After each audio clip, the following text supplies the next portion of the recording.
Good afternoon, everyone.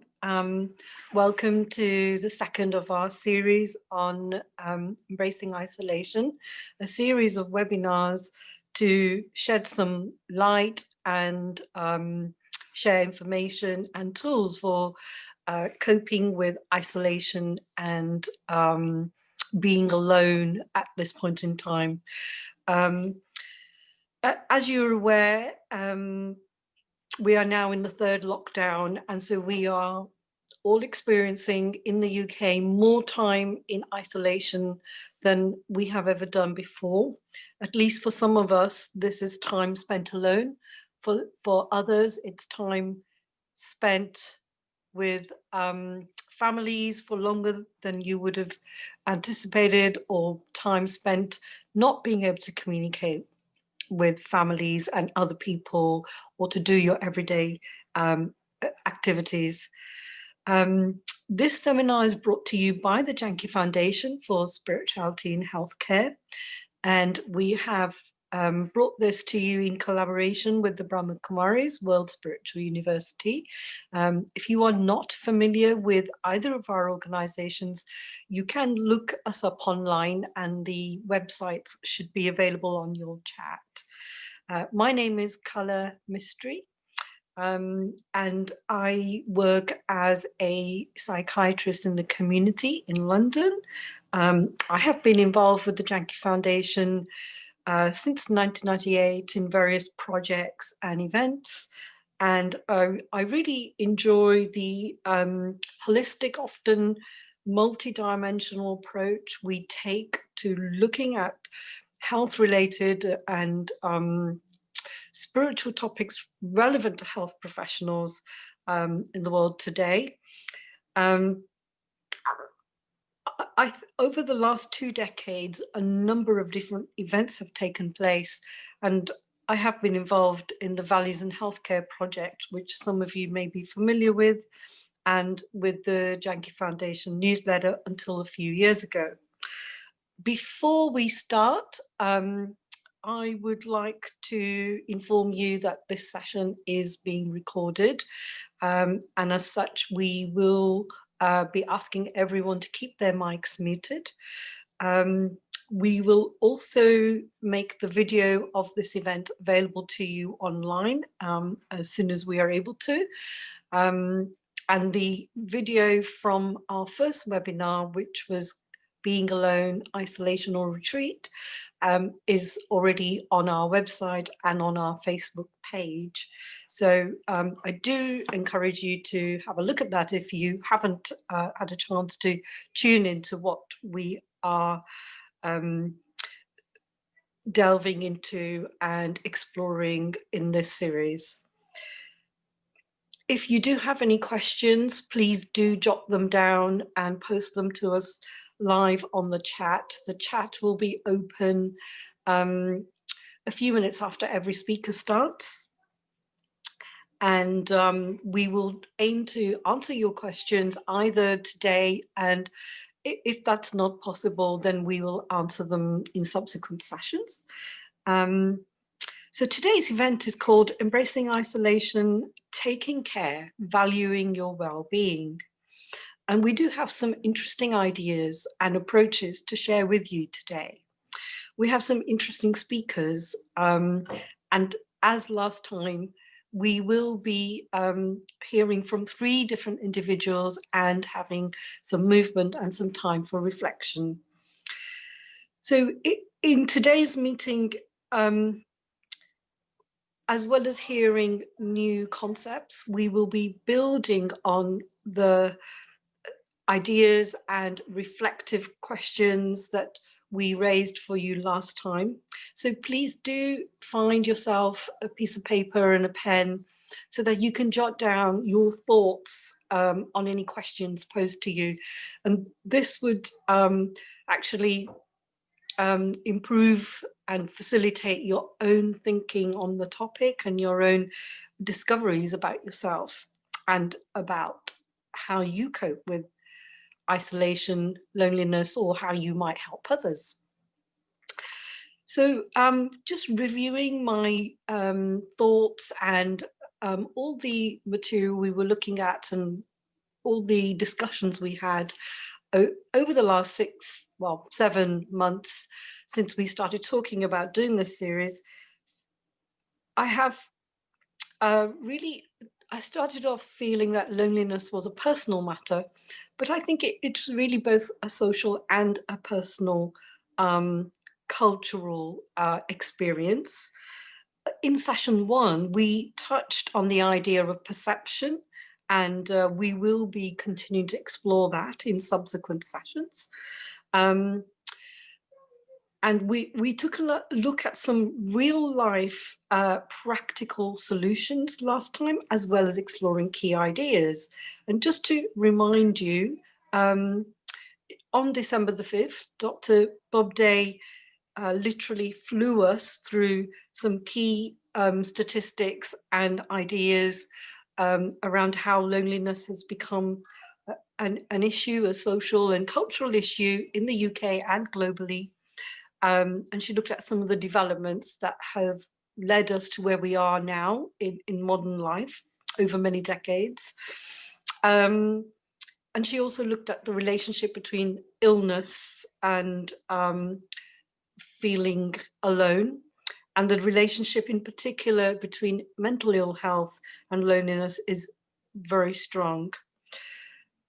As I was reviewing this topic, loneliness is not a new topic. It's been around many, many years. It's been recognized as a factor in prolonging people's experiences of health-related conditions, and hospitals have been coping with people whose conditions are exacerbated because they are on their own for many decades. But it is over the last 10 years, it has become so much more apparent to us all. The media has taken an interest, and I was looking online, and there is a campaign to end loneliness, which has been running for 10 years.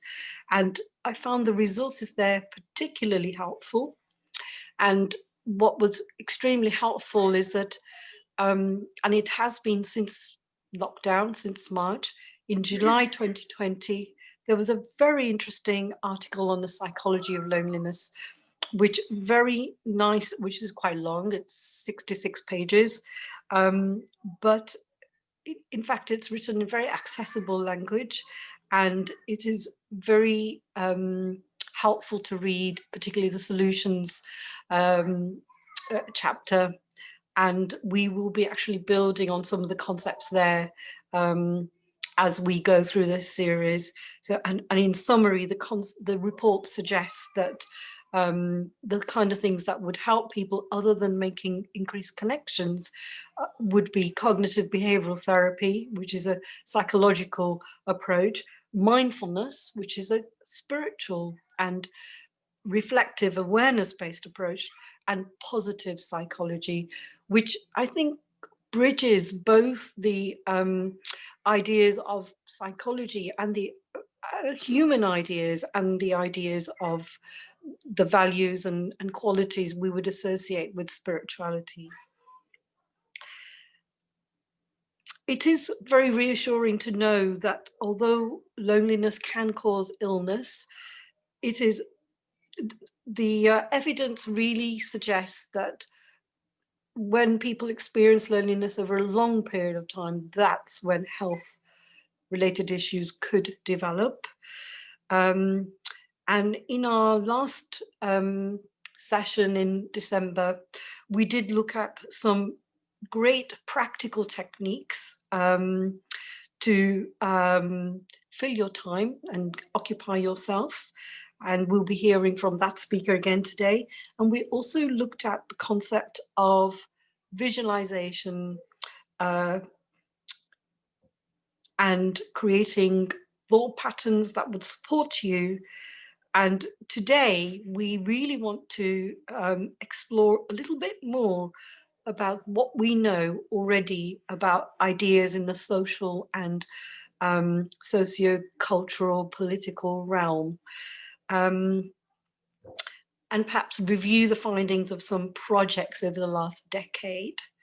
and look particularly at what has worked. So to this end, I'm going to ask our first speaker, Suja Chandran, to come and talk to us. Suja, hello there, Suja. Suja, while she's unmuting herself, Suja is Hi, Collar. Hi there. She's a social worker working in central London at a very busy hospital, really dealing with the wave of COVID that we are dealing with now. She works with vulnerable families and children with chronic and life-limiting illnesses. And Suja has an ongoing interest in addressing the impact of societal issues on individuals and families. I cannot think of anyone better to share with us her thoughts on social issues, loneliness and isolation. Thank you, Suja, for joining us today. Thanks, Collar, for that introduction. When we decided on this project, I think sometime in the summer, we didn't realize we'll be talking about a mutation, COVID second mutation. We didn't think, I think, about having a third lockdown.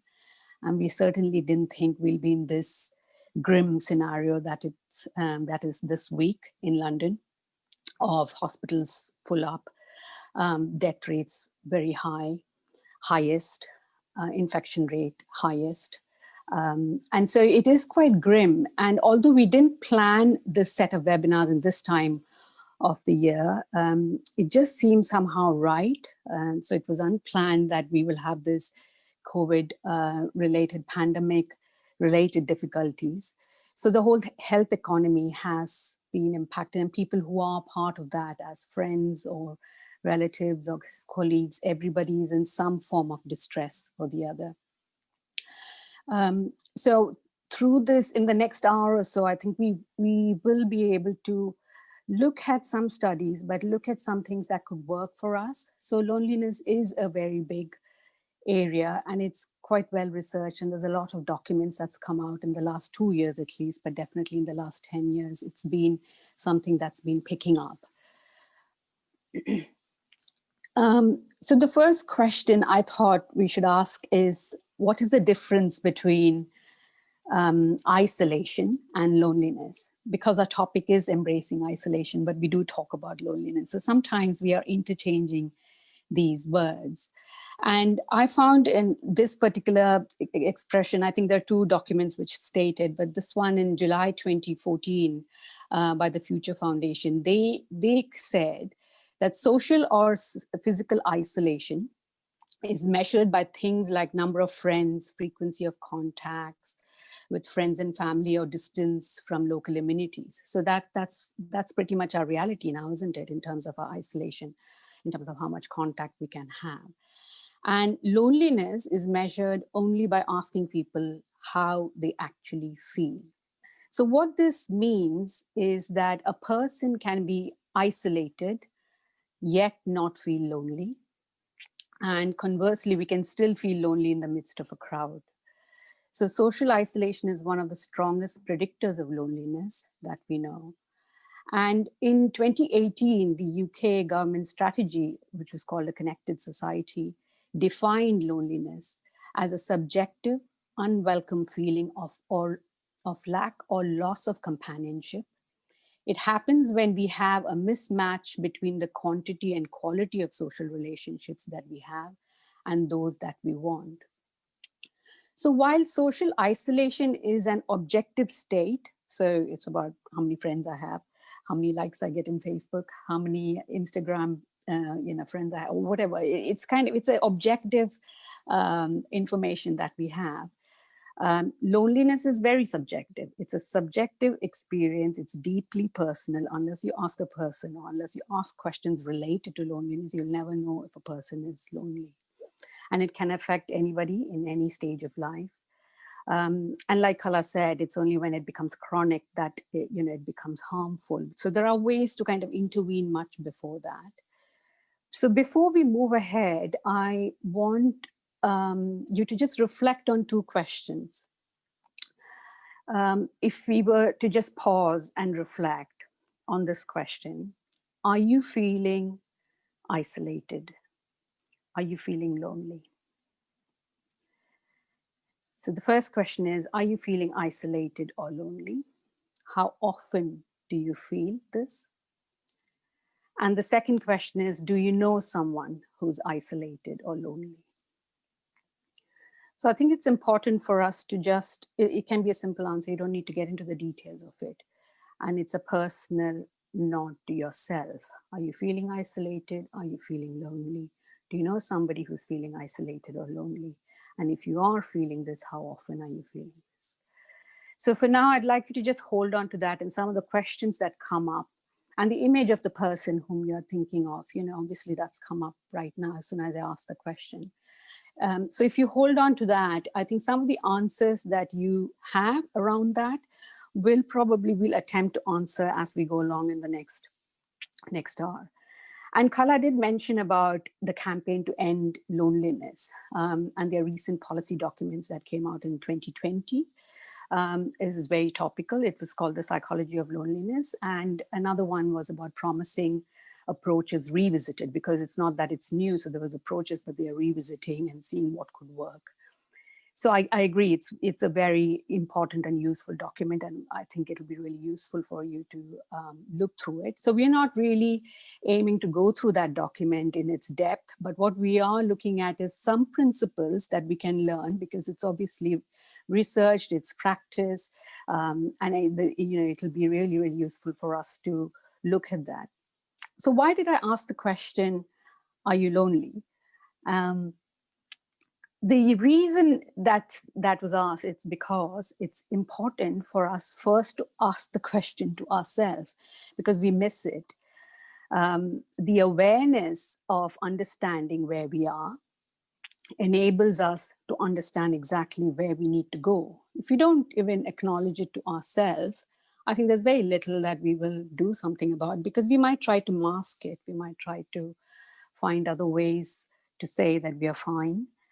The second reason is that if we believe that loneliness is part of who we are, that it's normal, I mean, it's my lived reality, and I'm to blame for it in some way or the other, maybe that my relationships are so what do I do? So if we kind of almost believe that loneliness is the way to be, that unwelcome feeling that we said before, which makes you not feel so great. If you believe that is the way to be, it's very difficult to shift it.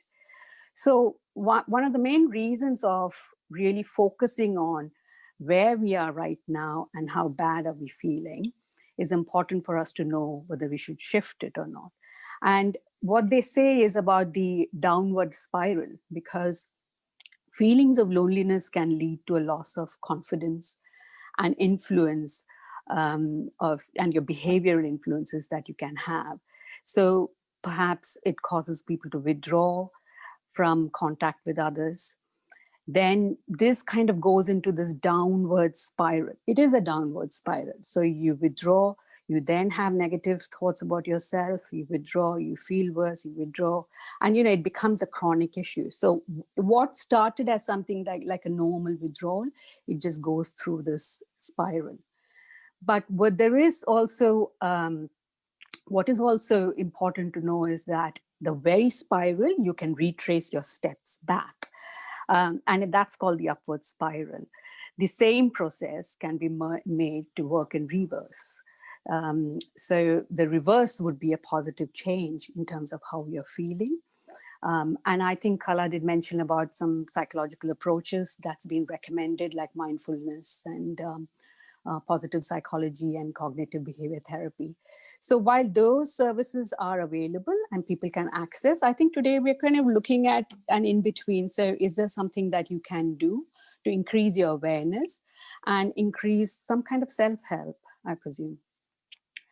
So loneliness is not new, but we do increasingly recognize it as one of our most pressing public health issues.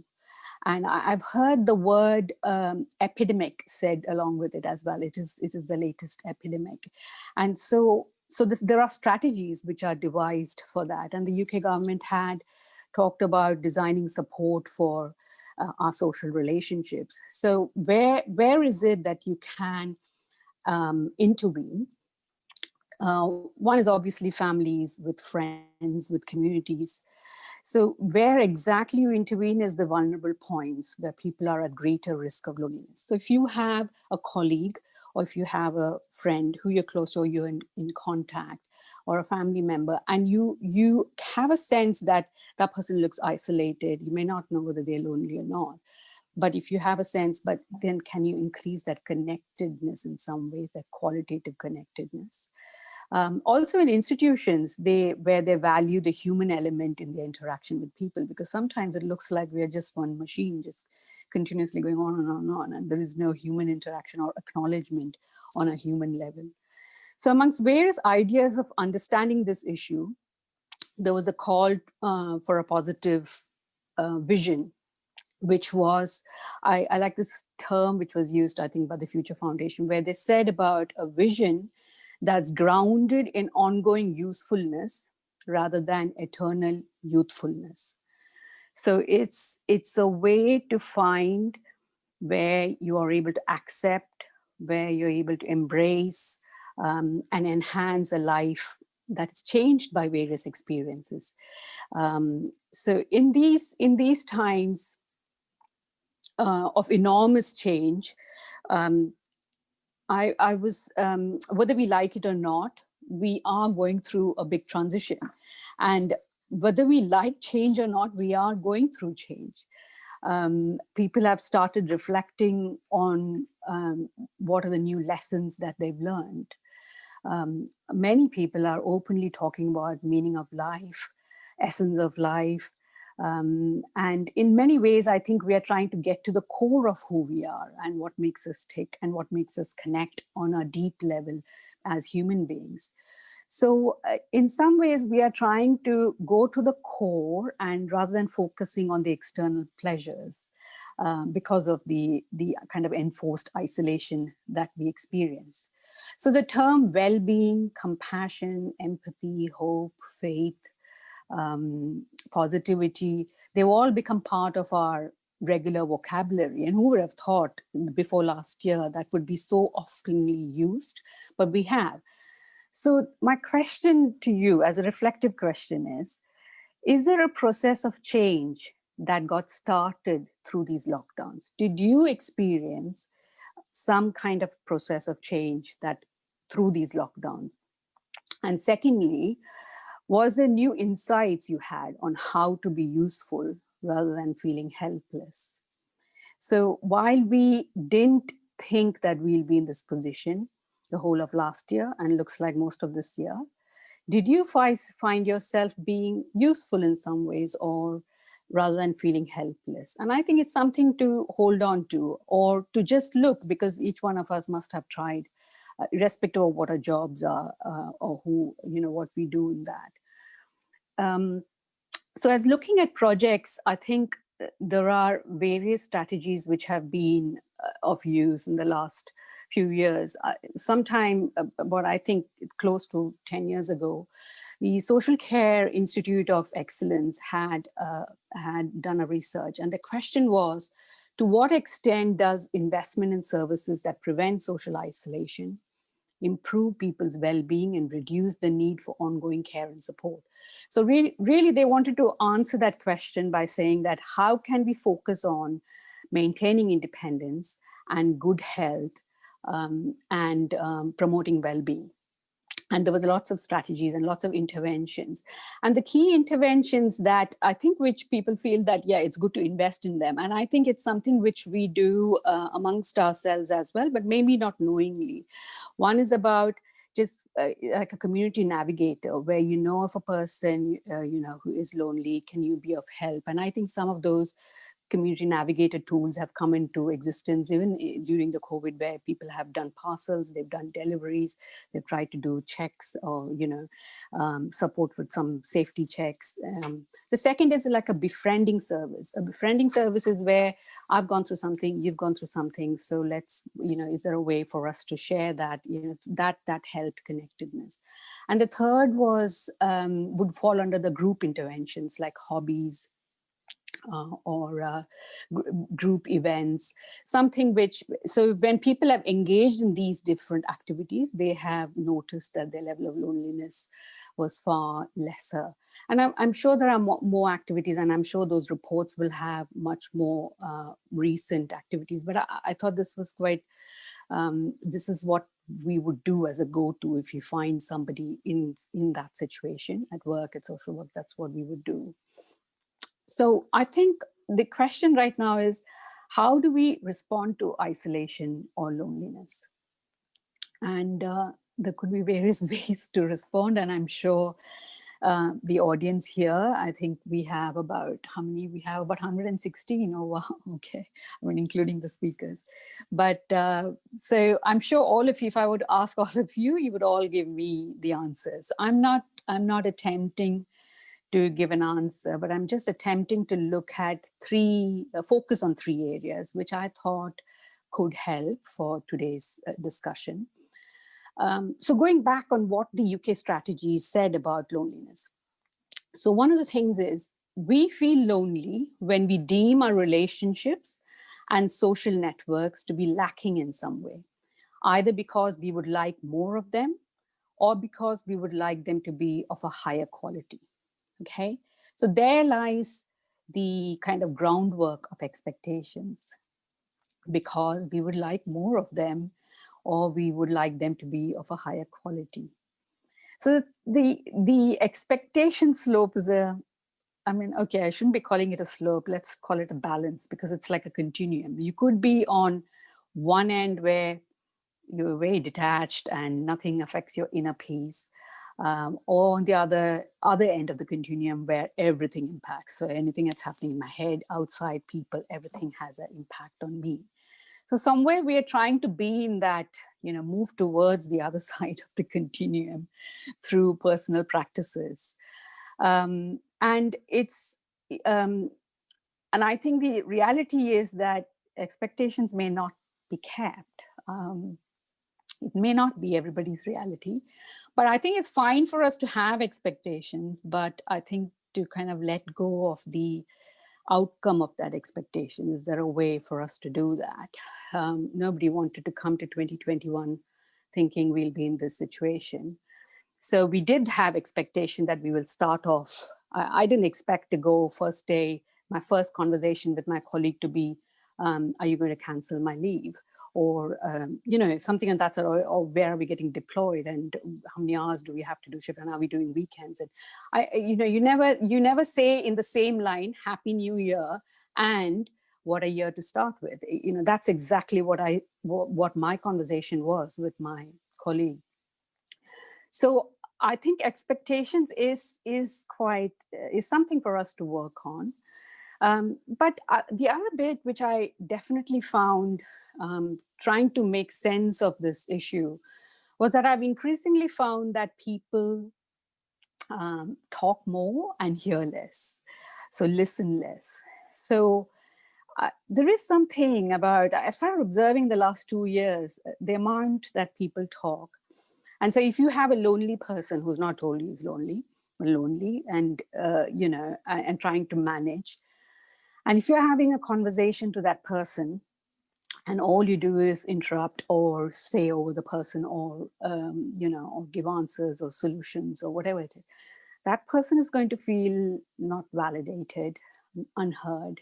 So it's going to feel worse. So in some ways, we do have some blood on our hands when we're talking about loneliness, because we would have had those interactions. And I think, is there a way for us to step back and look at how do we listen? And, really looking at the fact that, are we listening or are we talking more? So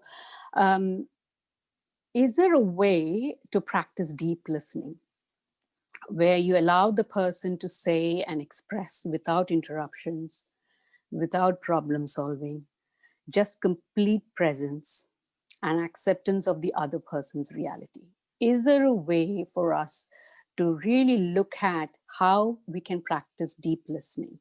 And I think that will go a long way, because then you'll ask the right question. That person will feel connected, even if it's a small time, it doesn't matter. So you're meeting even for 5 minutes, But if the person feels validated, you have made an influence, you have had an influence in that person's state of being. So here's another question for you.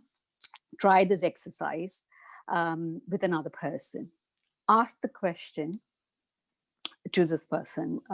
It could be anybody, but just as an exercise. Are you able to share a memory or a time when you enjoyed being on your own? Are you able to share a memory or a time when you enjoyed being on your own? Is there some quality of yourself that you liked during this time? Then once you've asked this question, let them answer without interruption or offering solution. So there's something will come out in that interaction. Just deeply listen to their verbal and non-verbal cues. And you can go further from that, depending on how you connect, you can go further. So is there a time when you didn't feel, is there a, and so that enables people to talk a bit more about themselves and how they're feeling. So it sounds simplistic, but it could, the whole active listening aspect really is very validating. And that's something very easy and simple for us to do.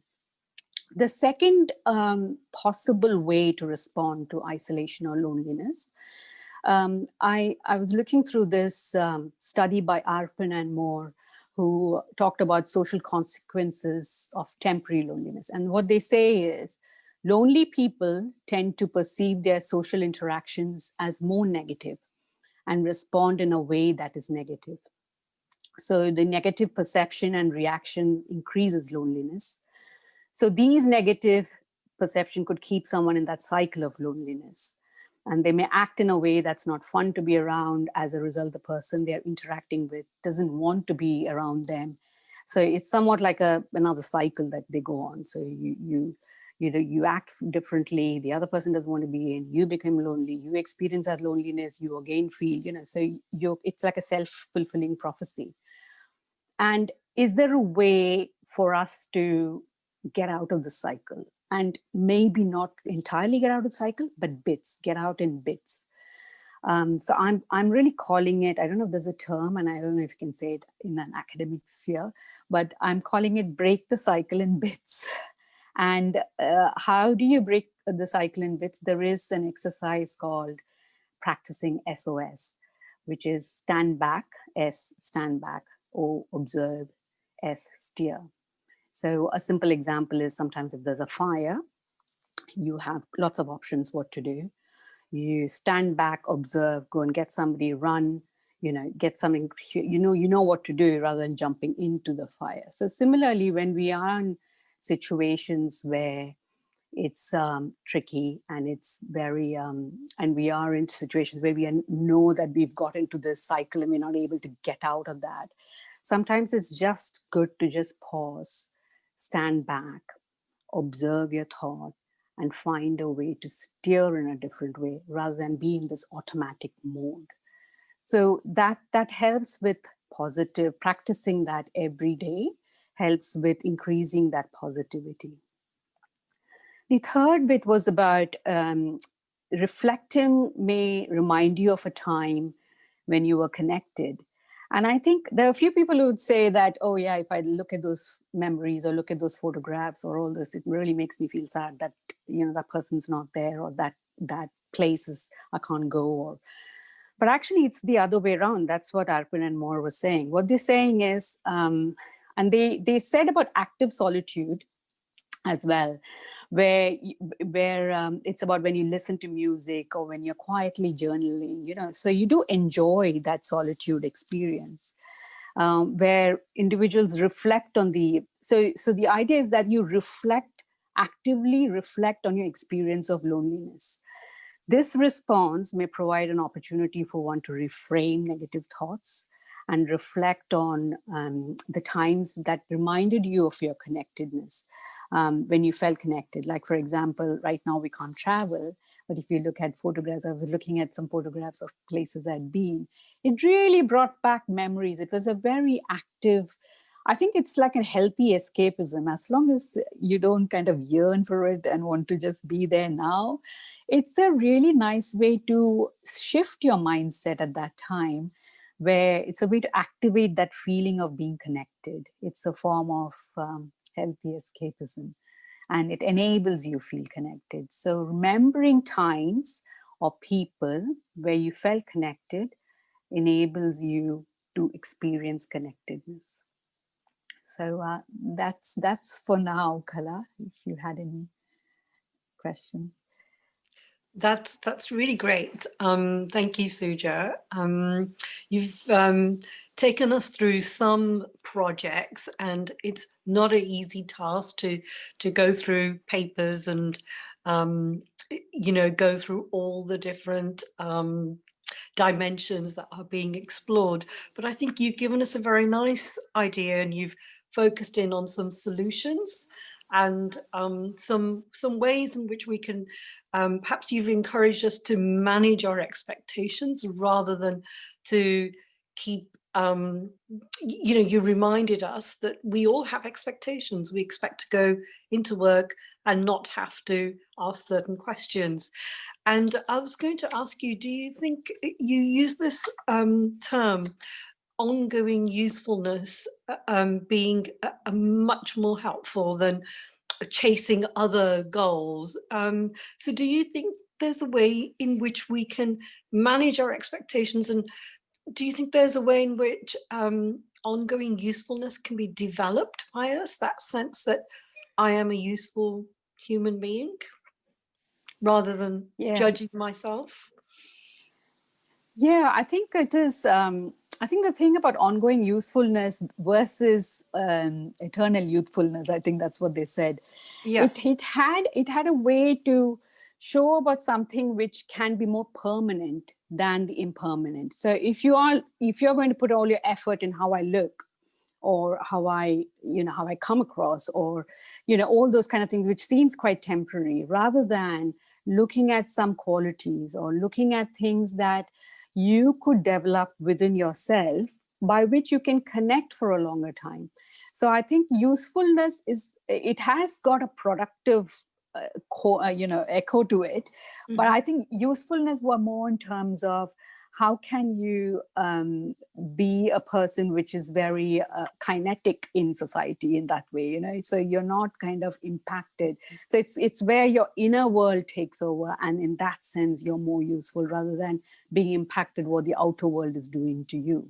So so there is a direction coming from inside to push forward. So when you look at that, and when there is a sense of acceptance of whatever is going on, and then you invest within yourself and your qualities, you're then able to be more useful and helpful. So that's really helpful. So that's what you're saying really is about accepting and embracing yourself as you are now, rather than trying to chase some idea of who you could be.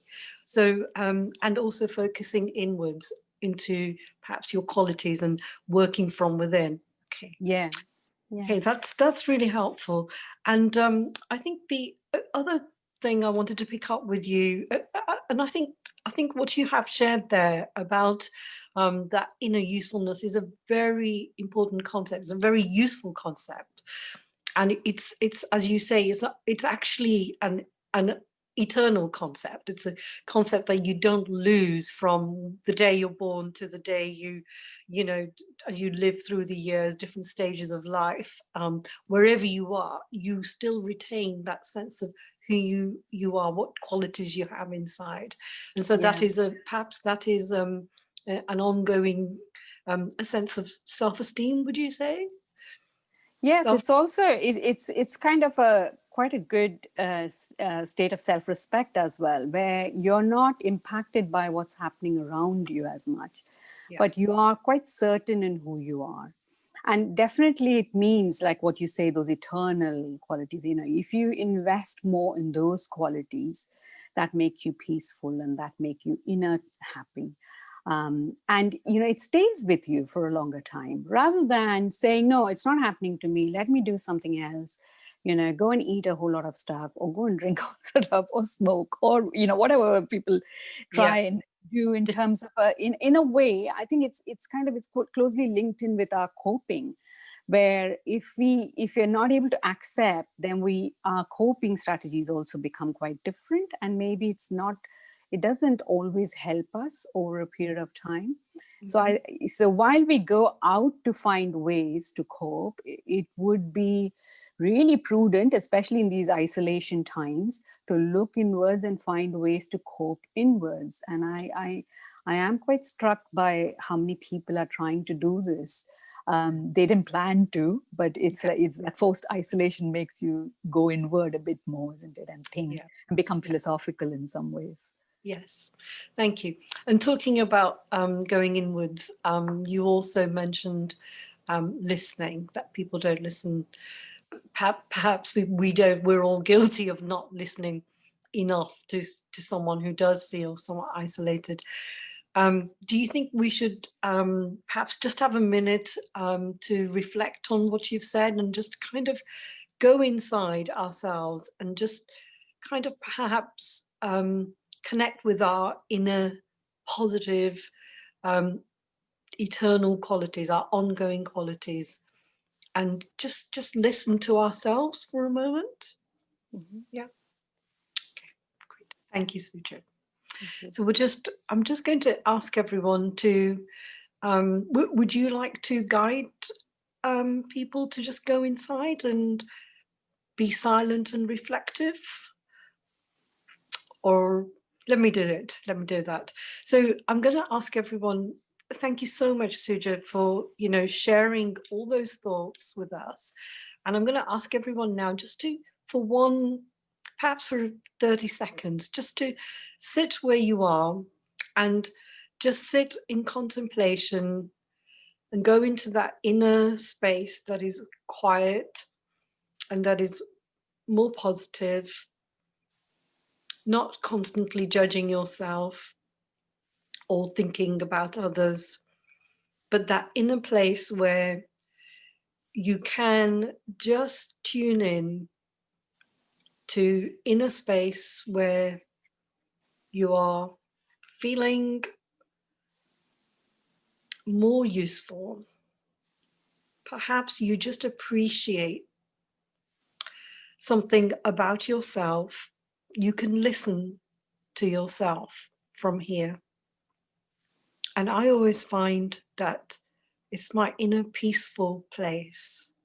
That is where, when I go into my inner peaceful place, that is when I can hear the things that I want to communicate to myself.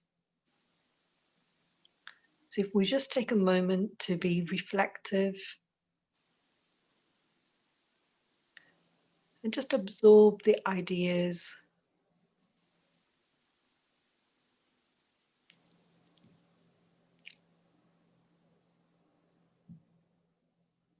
They've been posted on the chat.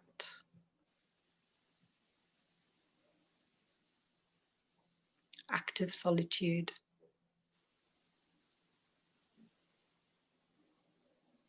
Ongoing usefulness.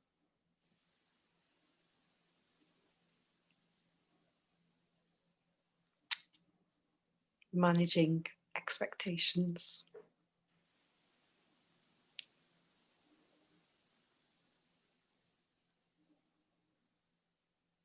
And just completely being in that inner space.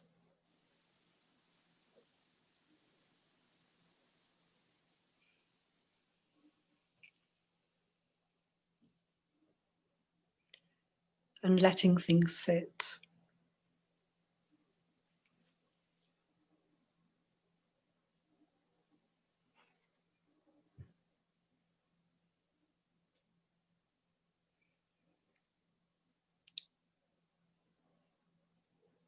Accepting myself as I am. Embracing myself as I am. Standing back.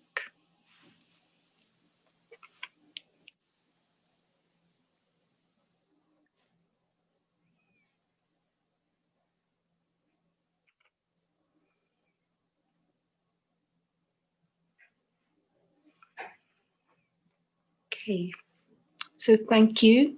And I would like to now... Thank you, Collar. I couldn't have summarized it better.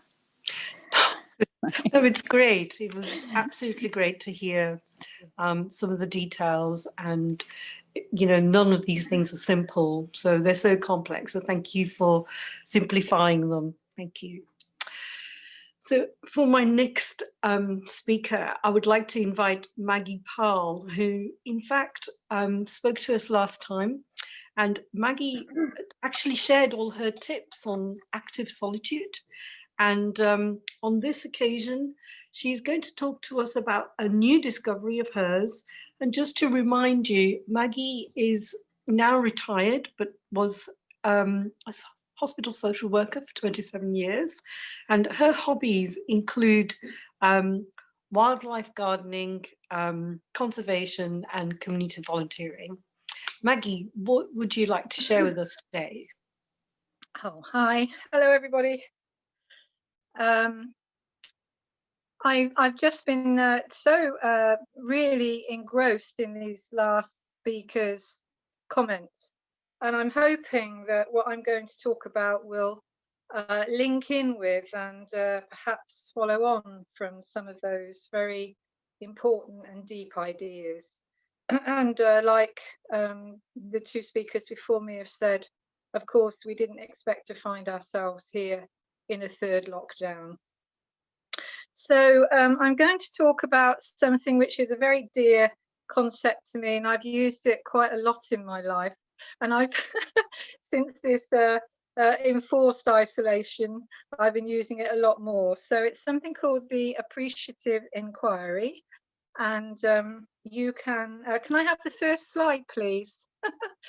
Thank you.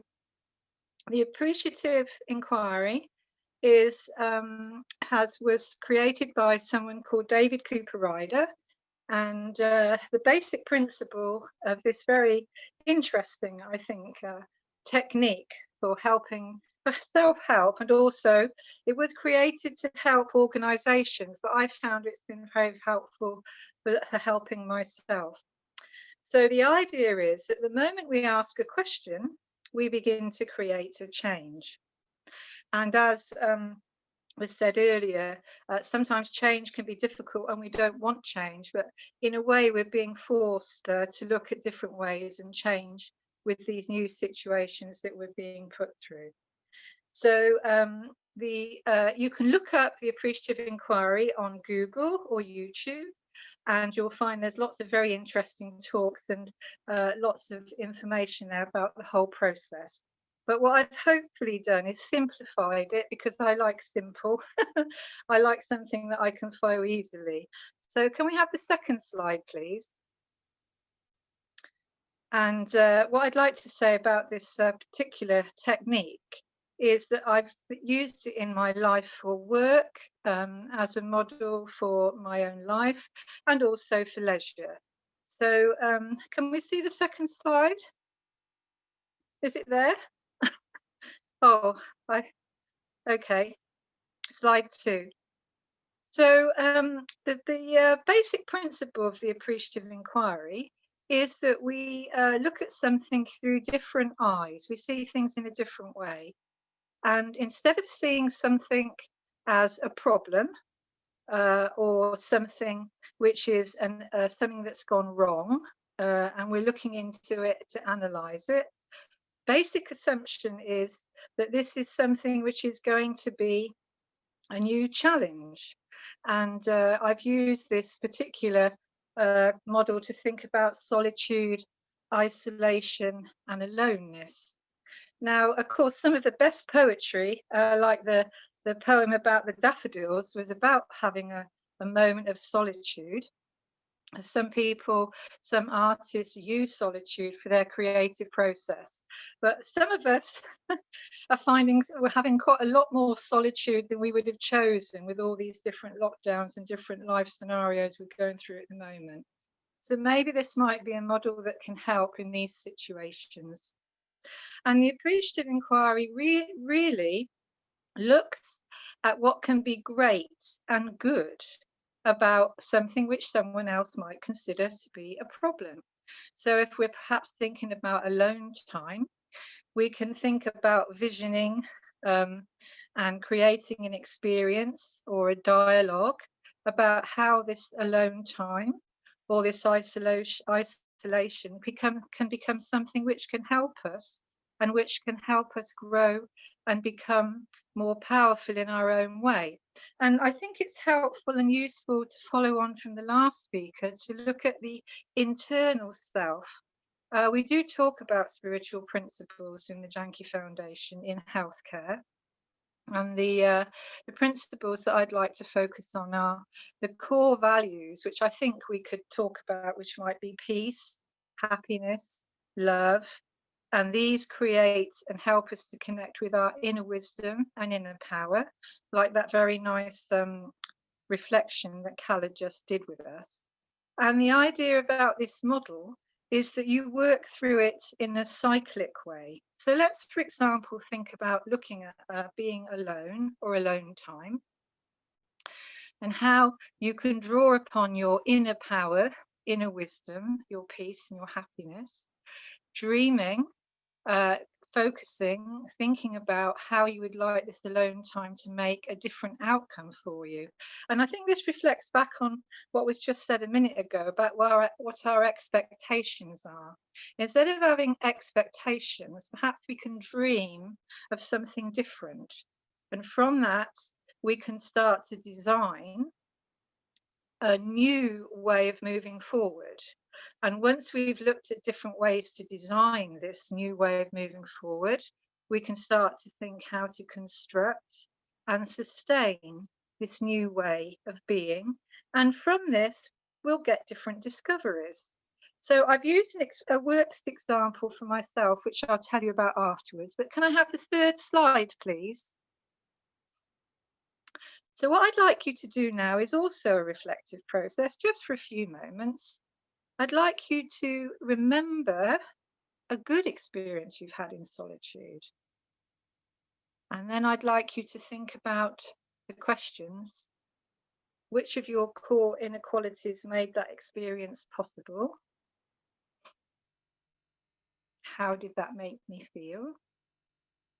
And an important aspect is, how has that changed me? And in reflecting in this way, can I explore this more fully? So we don't have some music. What we can have is just a nice, peaceful, quiet time. Perhaps we'll just have 2 or 3 minutes for this to think about. And you can make your own notes. You can jot down the questions for later. Or if you'd like to post something on the screen, maybe you've got an aha moment you'd like to share, then that would be very nice. So I'm just going to be quiet now for a few moments and let you think about these questions.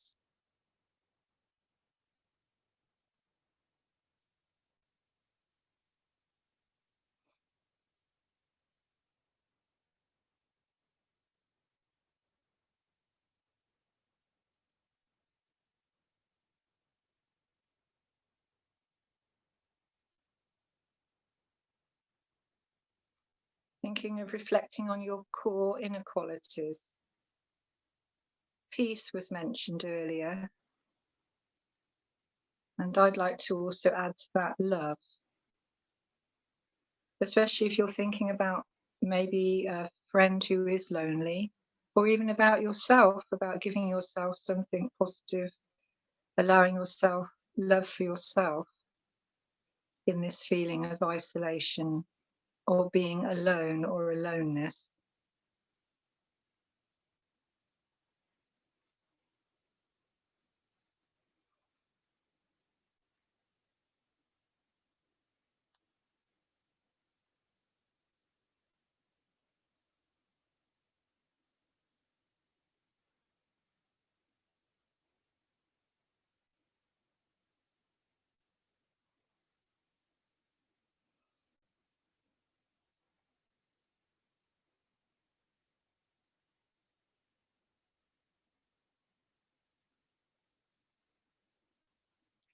Just in case anybody's tuned in, and haven't heard what we're doing. We're just focusing on a good experience that we've had in solitude, and thinking about how this made me feel, how it's changed me.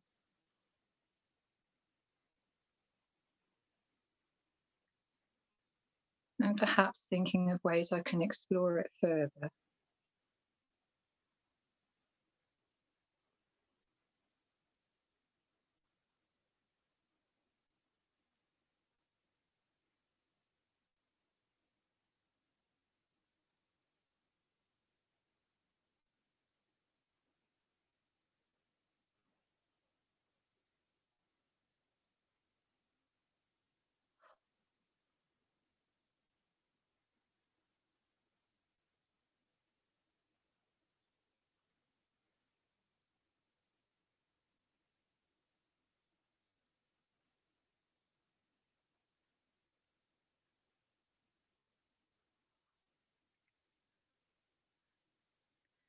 So I'm not sure if people would like more time. Perhaps we can have another 30 seconds.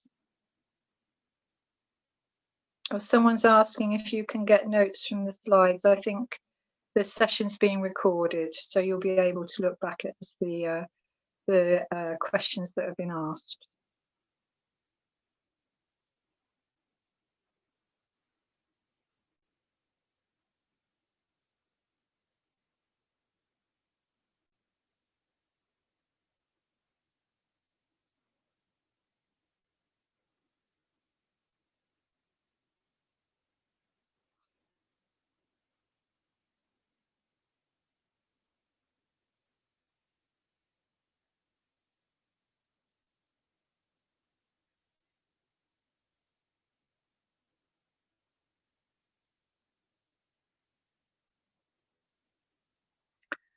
Okay, so I think if that's enough time, obviously this is something you might like to do at home in your own time. And I'd just like to point this up with a few other comments. Basically, the original principle about the moment we ask a question, we begin to create a change, is based on the understanding that language is really important when you start to go into your own inner core. I think that the two speakers before me have mentioned this in different ways, but from a spiritual perception and perspective, the inner core, we would feel, is this peaceful, loving, compassionate, kind being, which is me. Not me, not just me, but everybody, all of you. The human being, the one who is the driver of our psyche, which is this inner knowing being. This, if you like to call it a spiritual being, soul or spirit, but basically coming from a space of love, compassion, and kindness. And these energies are what give us our inner power. And the inner power and the inner wisdom are, I believe, and I think possibly you might shoot me down in flames, but I think that's where lots of our wonderful artists and poets have created the most beautiful works of art, because they've allowed themselves time. And society has allowed themselves time. They're the artists, so they can withdraw from the normal hullabaloo of everyday life and spend time creating artworks or creating poems or writing. So I think that maybe for some of us, this period of isolation and solitude, which might have been foisted upon us, perhaps this might be an opportunity for us to develop and grow this inner being, which we all have, but often we're not allowing or given permission, time to access it. I could give you a worked example of what I've done, but I think I'll leave it at that for now and see how we are with time. And we can come back to this in some other sessions, but I hope you get the idea. And I hope that you might find this this idea useful. And do look it up on Google and YouTube, because there's lots of information about the Appreciative Inquiry, and it goes into a lot more depth than I have. Anyway, that's me. Thank you. Great. Great. Thank you so much, Maggie, for sharing that and for summarizing as well. And as you say, you've introduced the concept of appreciative inquiry, which anyone can look up online. And you've also highlighted the tool of appreciation, you know, appreciating myself, seeing myself in a positive light, such a really important thing to do, just to get us to see ourselves positively, not only spiritually, but something that I think many people find they need a reminder. So thank you very much. Thank you. So, so that was beautiful, and we will come back to appreciative inquiry and perhaps Maggie's example in a later seminar. I think now it is time for us to have a bit of a movement break. So I'm going to ask Sharon O'Regan to join us. And Sharon, many of you will have met her last time. She is a movement facilitator, but she actually has a lot of things under her belt. She is a mosaic person in terms of her career, but we will talk more to Sharon next time. So Sharon, would you be able to share with us some tips on how we can move and shift our energy? Also a very important tool for us to embrace during this period of time. Sharon? Okay, Calla, thank you very much. Good evening, everybody. So I would just like to ask you now, Maggie mentioned energy, just to check in at this moment in time, just to see how you feel. And I invite you to perhaps close your eyes or just gaze gently down at the carpet, just checking in to see how you're feeling. Just breathing naturally, perhaps observing the breath, just to see how you're breathing. Is it from the chest? Is it from the abdomen? Is your breath shallow? So we'll begin. I've got 6 minutes. Let's go and shift some energy. So let's start on the cheekbones. Just tapping on the cheekbones. Just lightly all around under the eyes, breathing in and breathing out. Breathing in through the nostrils and out through the mouth, all around the cheekbones. And what this is doing, it's grounding the energy. Grounding the energy. Just observe if there's anything that's painful there. So that's grounding the energy. And now we're going to come to the collarbones, just underneath the collarbones.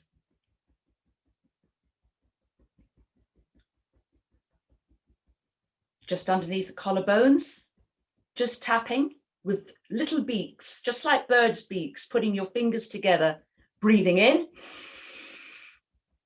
and breathing out through the mouth. Nice big deep breath in through the nostrils and out through the mouth. Release, deep breath in and out. Breathing in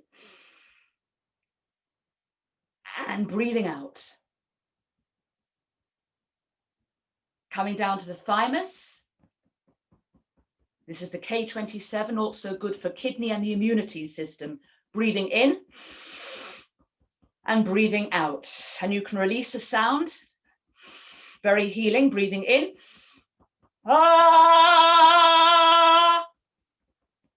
For vitality. Breathing in and release with a sound. Ah!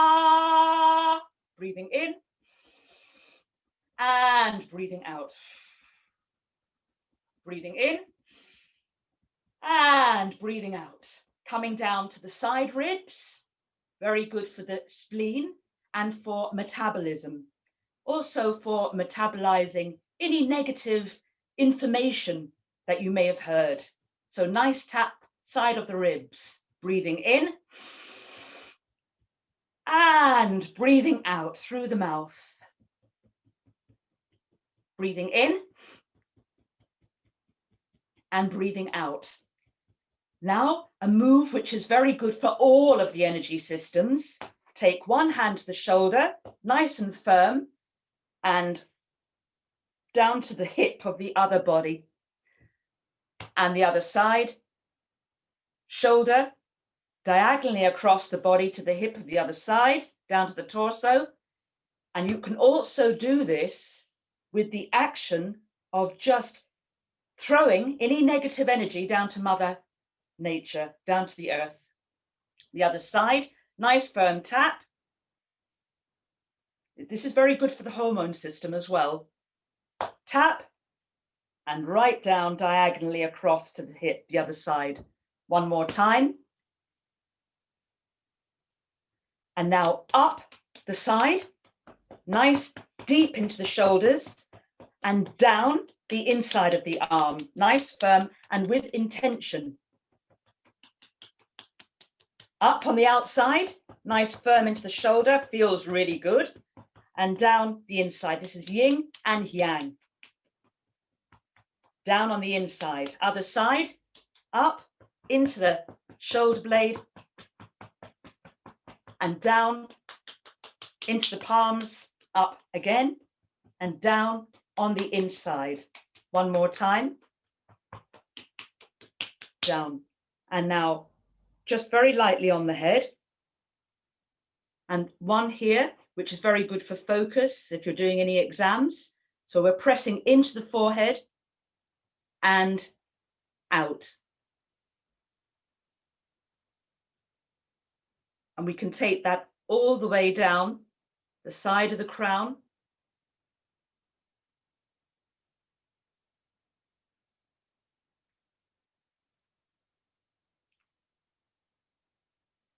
With shoulders and a shoulder shrug. So bringing right up to the ears, breathing in and release. And up and release. Up and release. Shoulders.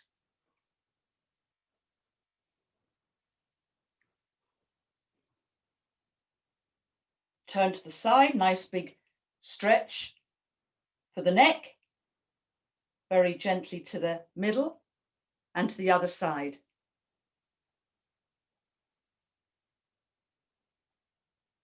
Center and to the side.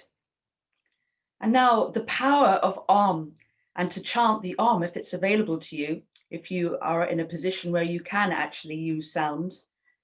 So as we breathe in, we release the Om as if it's a big sigh. It's very healing, but it also has many other benefits too. And as we actually, although we know it as an O and an N, it has 4 syllables and it's usually sounded A-U-M, and the A starts in the solar plexus. So if you can imagine when we're actually making the sound, that the vibration is coming from the solar plexus all the way up through the chest and the throat chakra, and then the M, it resonates through the third eye, just that space between the eyebrows. Incredibly healing. So it doesn't have to be note perfect. It's your own individual sound, and it just feels good.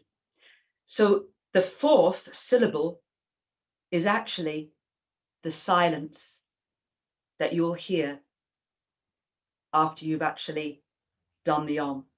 So just breathing normally, in and out.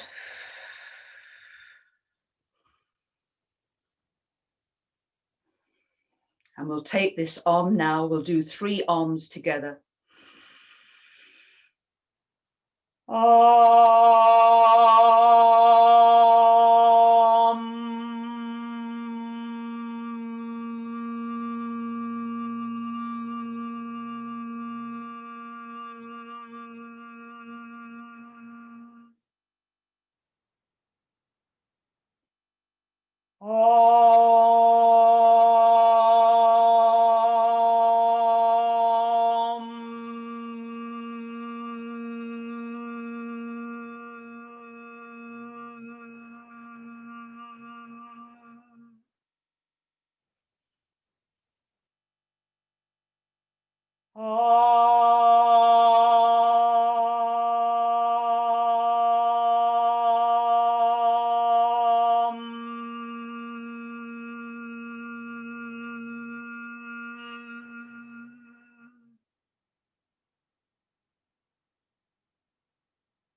Bringing the hands to the chest,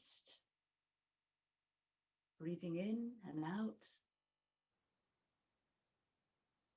and just checking in again.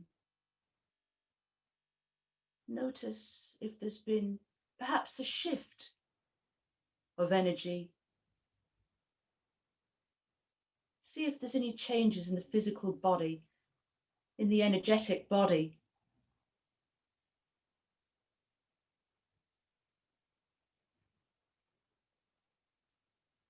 Thank you.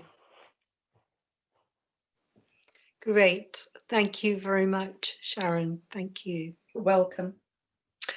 I feel a bit more energized. I don't know if everyone took part in sounding the om, but you know, I feel very moved and lighter. So thank you so much.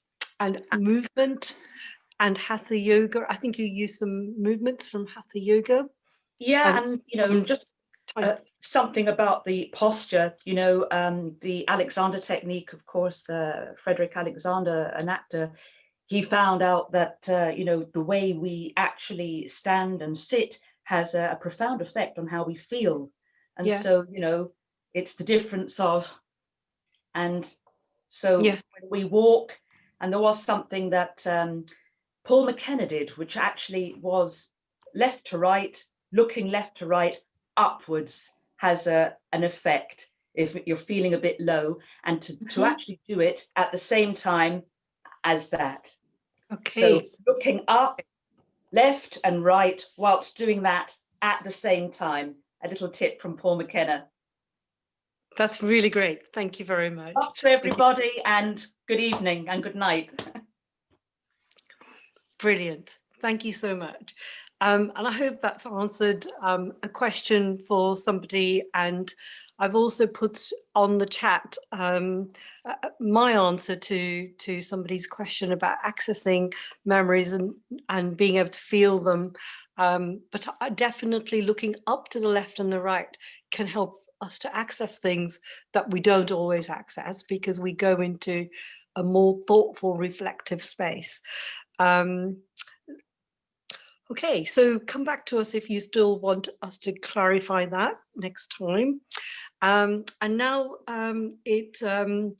we come to the final part of our session today, and it's my pleasure to introduce Astrid Bendamir. Astrid was born in Chile, and she lived in several countries before eventually coming to the UK. She is a doctor. She trained as an obstetrician and gynecologist and worked as a breast surgeon for some time before she decided to move into occupational health. And she's currently working as an occupational health physician in Aberdeen, specializing in diving, and she also looks after the meditation center for the Brahma Kumaris in Aberdeen. And today I think Astrid's going to help us to dive into a different concept. So Astrid, welcome, and we wait to hear from you. Thank you, Carla, for the introduction and the opportunity to share my thoughts on how to self-care in these challenging times. 2020 has been a difficult year, during which we all experienced lockdown and the hardship that is associated on all levels due to the restrictions, to the isolation, and also loneliness resulting from that. We started 2021 with hope, but there does not seem to be any respite, as the situation in the hospitals, in schools, and society at large is at a breaking point.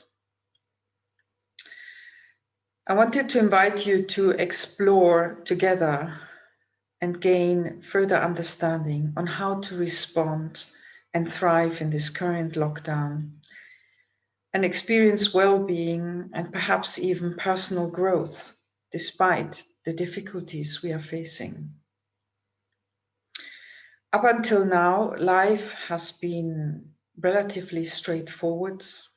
We could travel, socialize as we wished, and the material world served us in abundance. In a way, your wish is my command. Similarly, the caterpillar goes through life as a larva, munching on leaves and growing larger and larger, incessantly taking from the material world. However, there comes a time when the caterpillar stops eating. It can take no more from the material world, hangs itself upside down from a twig or a leaf, and spins a silver, silky cocoon around itself, or molds itself into shiny chrysalis. It goes into isolation. And in this isolation, a metamorphosis occurs. The caterpillar transforms into a beautiful butterfly or a moth. I take this as an analogy for the hidden opportunities at this time that are not to be missed. What happens in the cocoon? In the cocoon, the caterpillar releases digestive enzymes. They dissolve the tissues of the caterpillar, and a soup of old cells from the caterpillar, a liquefied caterpillar, comes to happen. But within this soup of old cells, new cells occur. Let us call them the imago cells. Now, initially, the old cells remove the new cells because they are foreign. They are not the usual cells from the caterpillar. But the imago cells keep returning and reoccurring. And the old cells keep removing them because they're foreign, they're not what they want. However, at some stage, the imago cells start to form into discs, and then they start to communicate. It is almost as if they are presenting a new reality to the old cells. And at that stage, the old cells start to cooperate and actually help in the transformation and the metamorphosis of the caterpillar into the butterfly. The original old cells therefore accepted and then supported that growth, that transformation. And this is an analogy for this time. Similarly, the rising of the phoenix from the ashes is again symbolic of emerging from disaster, from misfortune, stronger and more powerful. And this is a reminder that there's opportunity in change and in disaster. As a human family, we have benefited from the bountiful material world. We've come to a point where the material world is no longer supporting further growth and development. We are experiencing hardship, illness, death. There is climate change. Things are a little bit upside down. This is certainly not something that is wished or desired, but I see it as a trigger to explore what is going on inside, to embrace newness, as the caterpillar did in its transformation. Globally, we have been forced into isolation, into retreat. But it's up to each one of us to take charge of our destiny. The occurrence of COVID is just a catalyst for global change, which is happening, and we are in that transition period. I'd like to propose that as a solution or as a way forward, action ends suffering. People often suffer and tolerate quietly for long periods of time, always wanting the old to come back and to support them, even if that old causes suffering. However, when we start moving, we start inviting newness into our life, into our reality, even if we are alone, even if we are in isolation. And by bringing new options and new possibilities, change can happen. Newness can come into our life. And we can actually be part of that creation of a new self, of that new imago that we are, and become that butterfly that will emerge from this lockdown in a stronger and more powerful way. A way of doing that is meditation. Meditation is a way of entering that cocoon, that cave of introversion where we can find comfort and harmony, how Suja and Maggie and Kala have been speaking about and proposing, where we can listen to our inner voice of hope and get hope and direction. It is a space where we can reflect and understand what is triggering the pain, identify it, and by identifying, think about solutions. And by step putting these solutions into practice, we actually start to create change. We start to create a new self.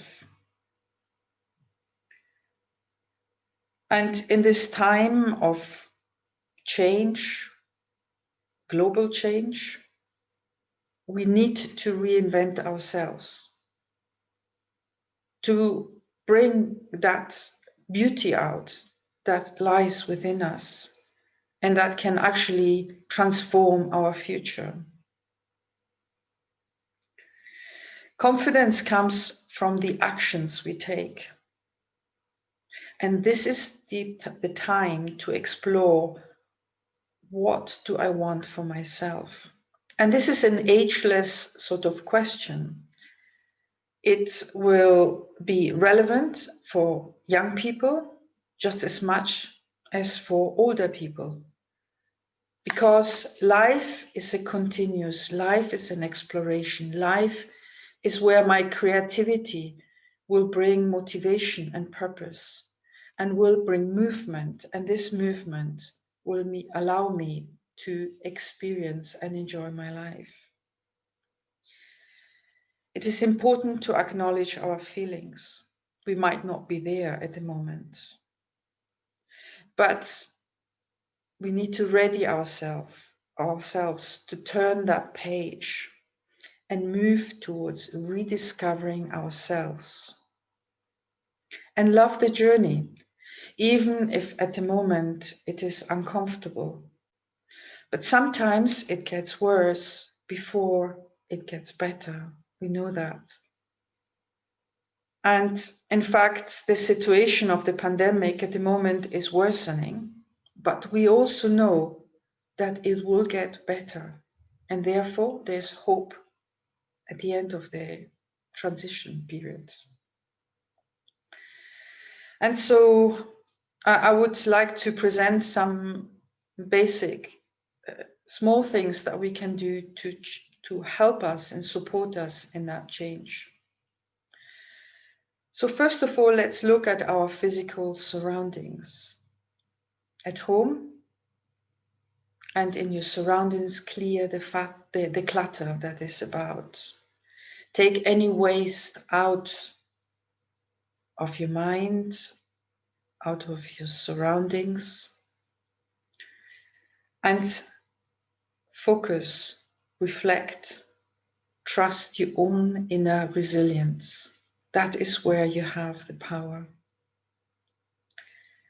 As Maggie was saying in the previous session, find ways to communicate with others.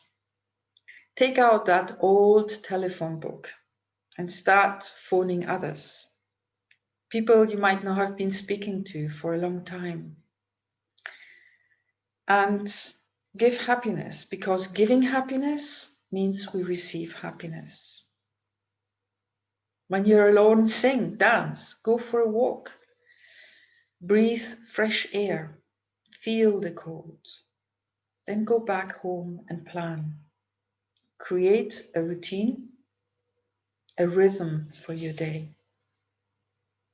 Cook your food with love and care, and eat slowly and with awareness, savoring that what you're receiving and being grateful for that.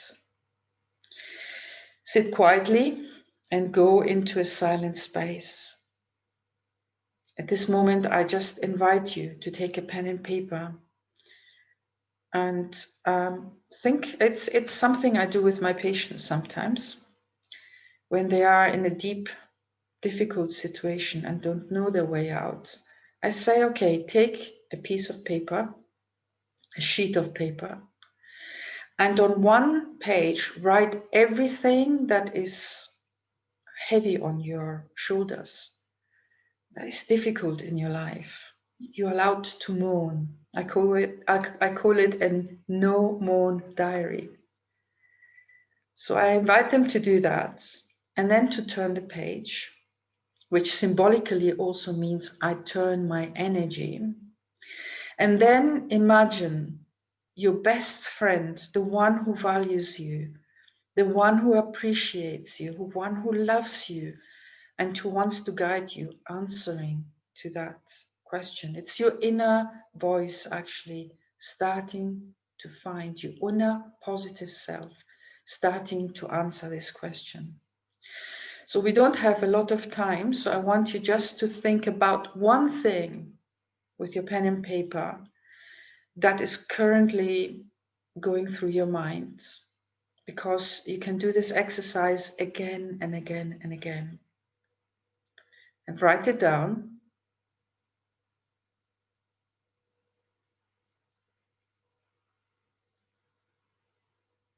Acknowledge your feelings. It's okay.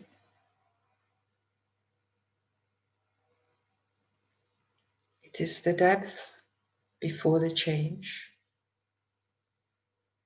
And now turn the page. I want you to turn the page, not to continue writing on the same page, because you're turning around, you're changing. And now imagine your best friend giving you your answer. Allow your pen to write, don't think.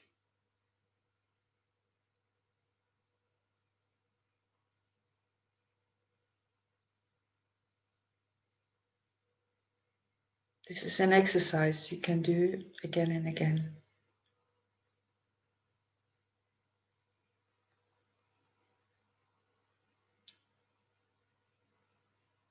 Thank you, Astrid. I think that's a very useful exercise, and I've made a couple of notes myself and written myself an answer, but I think it will take a little bit of time to do that. So that's a very helpful exercise indeed. Astrid, as we are coming towards the end of our seminar today, can I ask you if there are any, you have given us a lovely picture and really, I think, taken us with you on the journey of self-change, and you talked about action and cooking with love. Do you have any thoughts, and also going out and many things? Do you have any final words of wisdom for us? Thoughts we can carry away with us that would help us to put these things into action? Yes. Yes. Actually, whenever this is a very precious time that we need to use, or we have the opportunity to use. And so I want you to, first of all, have a morning routine. You know, get up, do some movement, 20 minutes of movement, then maybe read something for 20 minutes, and then plan your day, another 20 minutes. So it means bring some intention into your day. Make your time valuable. Just being alone or isolated doesn't mean that your time is useless. It's wasted time. No, it's not. It's time where we can grow, when we can form, and where we can create. And during this period of time, whatever you do, ask yourself, is this what I'm thinking according to my highest intention? Is it according to my highest aim? And if it is so, write it down and use it. And put it into practice again and again and again. Yeah? If it is negative, then go to the no more journal and change it and find what your best friend tells you, what your most beautiful self is speaking and shouting out. Bring joy into your day. Make this a commitment. Make it a determination. Honor your struggle.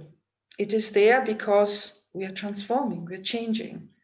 The caterpillar had to liquefy himself. He had to completely destroy himself, such as the phoenix. It rose from the ashes.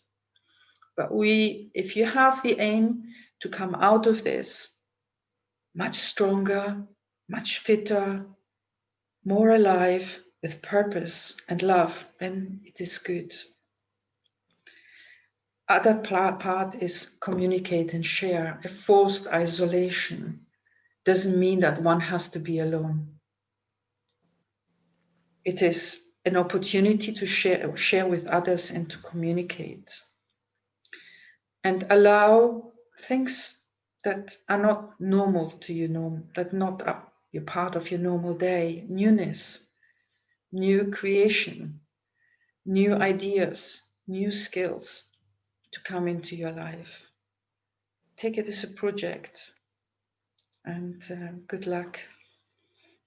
Thank you. That's very inspiring. Thank you for encouraging and you know, supporting us all to do this, and for your beautiful analogy. Very reflective, and lots of positive thoughts to keep in our minds. Thank you, Astrid. In fact, I would like to thank all of our speakers today, and I can see from the chat box that several people have already put up lots of comments about what they found helpful, and I think they're saying thanks to everyone. So thank you, everyone today. And I think it just remains for us to take a few moments together just to finish. I think we've had some silence time, a lot of reflective time, and you know, really, I would like to invite everyone to join us again next month, when we will be looking at the topic from a more creative and self-expressive way, and building on the tools that we use a little bit more. So today we have looked at appreciation, reflection, movement, positive thoughts and affirmations, and also listening. And next time we will develop this a bit further. So good luck to everyone with your efforts. And I am going to say goodbye. And we will, as usual, as we did last time, if anyone is finding things particularly difficult, on our website, we do have a list of resources you can turn to. And the Campaign to End Loneliness has quite a lot of written resources that you can read. If you have the time, there's and if you have the inclination, there are new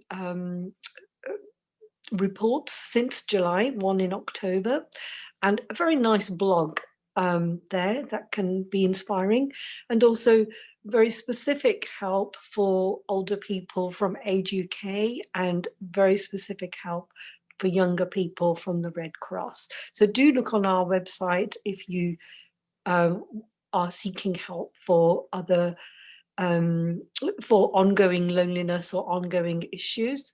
And I will say goodbye and thank you for joining us today. Thank you for helping us to make this a lovely seminar exploring more deeply how important it is that we look after ourselves and look after each other's well-being. So thank you and good afternoon.